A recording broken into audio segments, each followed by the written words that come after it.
Hello guys, welcome to my YouTube channel Y K movies. आज हम बात करने जा रहे हैं डॉग मूवी के बारे में। I need your support guys, please subscribe to my channel and press the bell icon. इस मूवी की IMDb रेटिंग है 6.5। मूवी स्टार्ट होती है एक डॉग को दिखाते हुए जिसका नाम होता है लुलू और वो एक रेंजर रेजिमेंट में वर्किंग होता है। काफी सारे मिशनों में पार्ट लेने के बाद वो काफी घायल हो जाता है। फिर हम देखते हैं हमारे हीरो जैक्सन ब्रिक्स को, जो कि आर्मी का रिटायर सोल्जर होता है रेंजर रेजिमेंट का, बट वो अभी और कुछ काम कर रहा होता है। जब वो वहाँ पर कुछ काम कर रहा होता है तो उसके सीनियर का कॉल आता है उसके पास। उसका सीनियर उसे बताता है कि जो हमारा काबिल ऑफिसर था रायली, वो शहीद हो गया है। फिर वो बाकी सोल्जरों से भी मिलता है जो रायली के शहीद होने पर आए होते हैं वहाँ पर। फिर ब्रिक्स अपने सीनियर से पूछता है कि आप मुझे आर्मी में वापस क्यों नहीं ले लेते।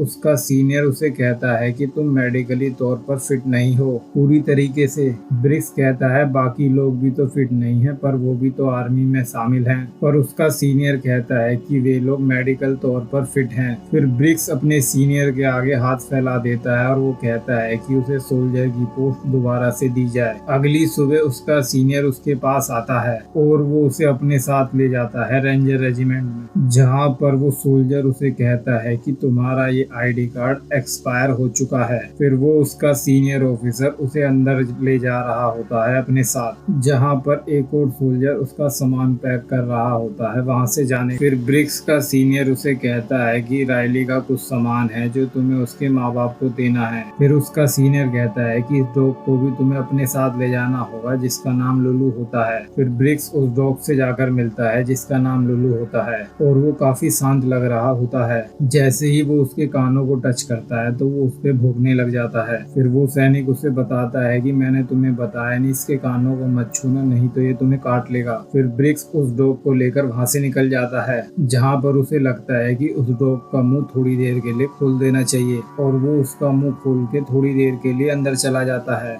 जैसे ही वो वहाँ पर शूटिंग कर रहा होता है वो डॉग उसकी सीट को फाड़ने लग जाता है और उस केज को भी तोड़ देता है जिसमें वो बंद था। जब ब्रिक्स वापस आकर देखता है तो उसे पता चलता है कि उसने सारी सीट फाड़ दी है और लुलू उसके सामने भी उसकी कार की सीटों को फाड़ रही होती है। इसी वजह से ब्रिक्स को उसे वो मेडिसिन देनी पड़ती है जिसकी वजह से उसे नींद आ जाती है और वो काफी शांत हो जाती है। थोड़ी दूर जाने के बाद वो एक होटल में रुकता है जहाँ पर वो कुछ लड़कियों से भी मिलता है, पर वो लड़कियां उसे पसंद नहीं करती हैं और थोड़ी देर के बाद वो वहाँ से निकल जाता है। फिर वो लुलू को थोड़ा दूध और कुछ खाने के लिए भी देता है। तभी वहाँ पर दो लड़कियां आती है अपने छोटे पपियों को लेकर। फिर ब्रिक्स उन दोनों लड़कियों के साथ चले जाता है उनके रूम में, जहाँ पर वे लड़कियां उसे बताती हैं कि वे लोग तांत्रिका हैं। जहाँ पर फिर थोड़ी देर के बाद वे दोनों उसकी मसाज करने लग जाती हैं। जब वो ब्रिक्स की पीठ पर कुछ निशान देखती हैं तो उसे डर लगता है। फिर ब्रिक्स उन्हें बताता है कि ये तो गोलियों के निशान हैं क्योंकि वो पहले सोल्जर था। लुलू उस गाड़ी में से भोग रही होती है, तभी एक सिविलियन को उसकी परवाह होती है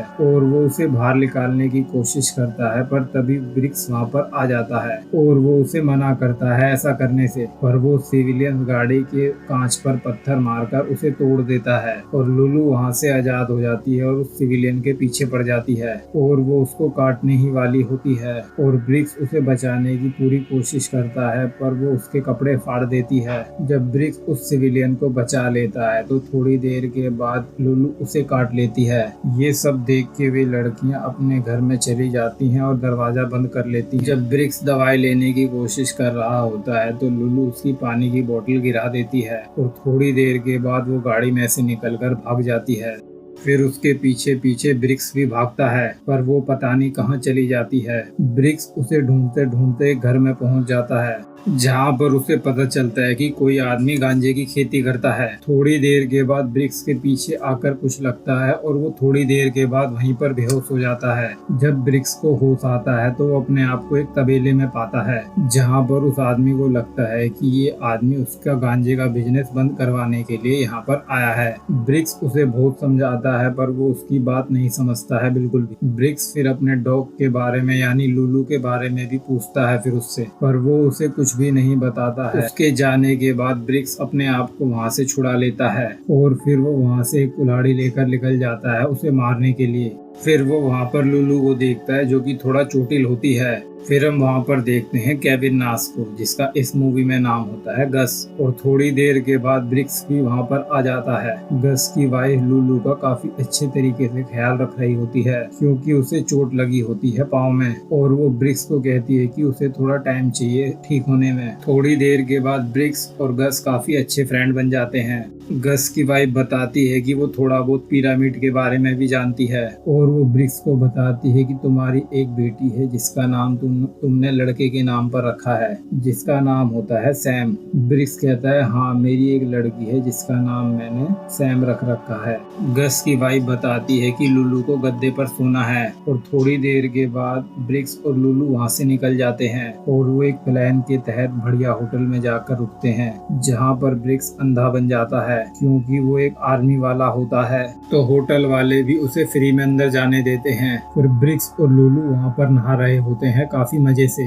जब ब्रिक्स वहाँ से अकेला बाहर जा रहा होता है तो लुलू भी वहाँ पर आ जाती है कि उसे भी बाहर जाना है। फिर ब्रिक्स उसे भी अपने साथ बाहर ले जाता है, जहाँ पर लुलू को लगता है कि वो आदमी एक तालिबानी है। फिर वो उसका पीछा करने लग जाती है। जब ब्रिक्स उस रिसेप्शनिस्ट गर्ल से बात कर रहा होता है तो लुलू वहाँ से भाग जाती है उस आदमी के पीछे। फिर ब्रिक्स भी उसके पीछे भागने लग जाता है काफी तेजी से। फिर लुलू उस आदमी पर हमला कर देती है, तभी वहाँ पर ब्रिक्स आ जाता है और उस आदमी को बचा लेता है। फिर वे सब लोग उसे देखने लग जाते हैं और कहते हैं तुम तो अंधे हो ना। वो कहता है कि चमत्कार हो गया, मेरी आंखें ठीक हो गई। फिर वे लोग उसे पुलिस में दे देते हैं, जहाँ पर वो पुलिस वाला उससे सवाल जवाब करने लग जाता है। फिर वो उस पुलिस वाले को बताता है कि वो एक रेंजर है। वो पुलिस वाला उसका विश्वास नहीं करता है और वहाँ से चला जाता है। नेक्स्ट मॉर्निंग उन सब लोगों को लाइन में खड़ा करके उनकी फोटो ली जा रही होती है। तभी ब्रिक्स आगे आकर बताता है कि उसने ये जानबूझकर नहीं किया है, उसे इस सब चीजों की ट्रेनिंग मिली है 7 सालों से। उसे लगा वो एक तालिबानी है, उसे नहीं पता था कि वो एक डॉक्टर है। वो सीनियर ऑफिसर उसकी बात समझ जाता है और उसे रिलीज कर देता है वहाँ से उसके डॉग के साथ। पर वो सीनियर ऑफिसर ब्रिक्स को ये भी कहता है कि तुम्हें यहाँ से जाने के बाद साइकेट्रिस्ट के पास जाना होगा अपने इलाज के लिए। फिर वे लोग ब्रिक्स को उसका डॉग सौंप देते हैं, जहाँ पर आगे जाकर ब्रिक्स अपनी फैमिली से भी मिलता है, पर उसके फैमिली वाले उससे मिलने में इंटरेस्टेड नहीं होते हैं। वो अपनी फैमिली से मिलकर आगे निकल जाता है, जहाँ पर फिर वो लुलू की फैमिली से मिलता है, जहाँ पर लुलू का एक भाई भी होता है। फिर वे दोनों वहाँ पर खेलने लग जाते हैं। जब ब्रिक्स वापस आकर देखता है तो उसकी गाड़ी में से सामान चोरी हो चुका होता है। फिर ब्रिक्स उस आदमी को कहता है यार कहाँ पर रहते हो तुम, बेकार जगह है, देखो मेरा सामान चोरी हो गया ना। फिर लुलू और उसका साथी डॉग सामान को ढूंढने में लग जाते हैं सूंघते सूंघते, जहाँ पर वे ढूंढते ढूंढते उस अड्डे पर पहुंच जाते हैं जहाँ पर ब्रिक्स का सारा सामान होता है। फिर ब्रिक्स वो ड्रेस भी ले लेता है जो उसकी होती है सोल्जर वाली। फिर वे लोग वहाँ से निकल जाते हैं, पर थोड़ी दूर जाने के बाद वेदर काफी खराब हो जाता है और ब्रिक्स की गाड़ी भी खराब हो जाती है। फिर ब्रिक्स लुलू को एक अनजान सी जगह पर जाकर रुक जाता है। थोड़ी देर रुकने के बाद वो वहाँ से जाने की कोशिश करता है, पर लुलू वहाँ से नहीं जाती है। फिर ब्रिक्स को भी समझ में आ जाता है कि इतने आंधी तूफान में वो फिर वे दोनों वहीं पर रुक जाते हैं रात भर। सुबह होते के साथ वे दोनों वहाँ से निकल जाते हैं, पर उनकी गाड़ी खराब होती है, तो वे उस रोड से जा रही हर गाड़ी से लिफ्ट मांगते हैं और थोड़ी देर के बाद उन्हें लिफ्ट भी मिल जाती है। पर वे लोग उन्हें उनकी डेस्टिनेशन तक नहीं छोड़ते हैं। थोड़ी देर के बाद वे लोग रायली की शोक सभा में पहुंच जाते हैं, जहां पर लुलू रायली की फोटो के जूते के पास जाकर बैठ जाती है। फिर वे लोग रायली को सलाम करते हैं और थोड़ी देर के बाद ब्रिक्स रायली के माँ बाप को उसका सामान सौंप देता है। फिर ब्रिक्स अपने सीनियर को लुलू की हालत के बारे में भी बताता है और वो कहता है कि इसकी हालत में अब सुधार है, पर उसका सीनियर ऑफिसर कहता है कि ये हमारे हाथ में नहीं है। फिर वो लुलू को लेकर वहाँ से निकल जाता है। फिर ब्रिक्स लुलू को भगाने की भी कोशिश करता है, पर वो वहाँ से जाती नहीं है क्योंकि उसे उससे लगाव हो जाता है, क्योंकि ब्रिक्स को पता होता है अगर उसने उसे वहाँ सौंप दिया तो वे लोग उसे मार देंगे। ब्रिक्स रात भर उसी टेंशन में रहता है। ब्रिक्स वही अपना पुराना आईडी कार्ड उस सोल्जर को दिखाता है जो कि एक्सपायर हो चुका होता है। फिर वो लुलू को उस सोल्जर को सौंप देता है, पर उसका मन नहीं होता है बिल्कुल भी। ब्रिक्स जब वहां से जा रहा होता है तो लुलू उसे बुला रही होती है। ब्रिक्स वहां पर फिर दोबारा आता है और उस पट्टे के बहाने से उसे वहां से ले जाता है और वो अपना आईडी कार्ड भी उस सोल्जर को दे जाता है और फिर वो लुलू को अपने साथ ही रख लेता है और आर्मी उसे थोड़े दिनों के बाद अडॉप्शन लेटर भी दे देती है और इसी तरह इस मूवी का एंड भी हो जाता है। Please subscribe to my channel and press the bell icon. Thank you guys for watching my video.